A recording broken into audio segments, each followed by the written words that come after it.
Praise the lord. ప్రభుపేట అందరికీ శుభాబంధనాలు. ఈరోజు దేవుని వాక్య సందేశం యోహాను సువార్త 1:4 ఆయన జీవముండెను, ఆ జీవం మనుషులకు వెలుగై ఉండెను అని వాక్యం సెలవిస్తుంది. ఈ భూమి మీద పుట్టిన ప్రతి మనిషి ముందు దేవుడు 2 విషయాలు ఉంచి ఏదో ఒకటి కోరుకోమంటాడు. మనం ఏది ఎంచుకోకుండా తటస్థంగా ఉండడానికి కుదరదు. జీవమును, మరణమును, ఆశీర్వాదమును, శాపమును కోరుకోవాల్సి ఉంటుంది. ద్వితీయోపదేశకాండం 30:19-20 అంటే జీవమును, మరణమును, ఆశీర్వాదమును, శాపమును నేను నీ ఎదుట ఉంచి భూమి ఆకాశం నీ మీద సాక్షులుగా పిలుచుచున్నాను. నీ ప్రాణమునకు మూలమైన నీ దేవుడైన యెహోవాను ప్రేమించి ఆయన వాక్యమును విని ఆయన హత్తుకున్నట్లు జీవమును కోరుకోడని వాక్యం సెలవిస్తుంది. మంచివాళ్ళు, చెడ్డవాళ్ళు, దేవుని నమ్మిన వారు, దేవుని నమ్మని వారు అందరూ జీవిస్తూనే ఉన్నారు. మరి జీవిస్తున్న వారు ప్రత్యేకంగా జీవమును కోరుకోవడం ఏంటి?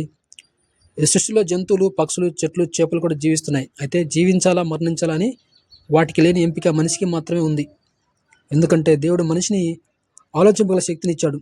జంతువులు ఆలోచించలేవు కాబట్టి వాటికి అలాంటి ఎంపిక లేదు.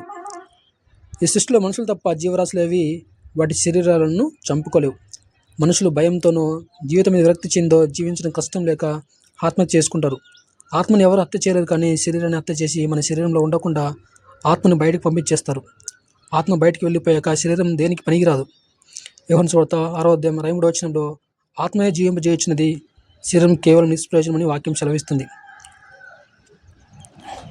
చీకట్లో జీవించే వారి జీవితంలో నిరాశ, నిస్పృహ, అభద్రతా భావం ఏర్పడి జీవితం మీద విరక్తి పుట్టి జీవించే ధైర్యాన్ని కోల్పోయేలా చేస్తాయి. సామెతల గ్రంథం 14:26 యెహోవా యందు భయభక్తులు కలిగిన బహుధైర్యం పుట్టించిన వాక్యం సెలవిస్తుంది.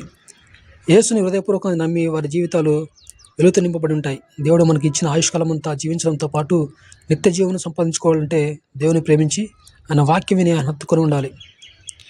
నేనే జీవమునని చెప్పిన యేసును నీ జీవితంలో ఆహ్వానిస్తే నీ జీవితం వెలుగుమయమై ఉంటుంది. నీ ప్రాణమునకు మూలమైన యేసుని నీ జీవితంలో ఆహ్వానించడానికి నువ్వు సిద్ధమా?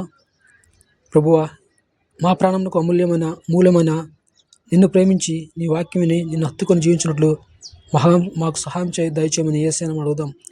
వారికి మనం సిద్ధపడదాం. దేవుడి చిన్న వాక్యం దీవించిన గాక. ఆమేన్.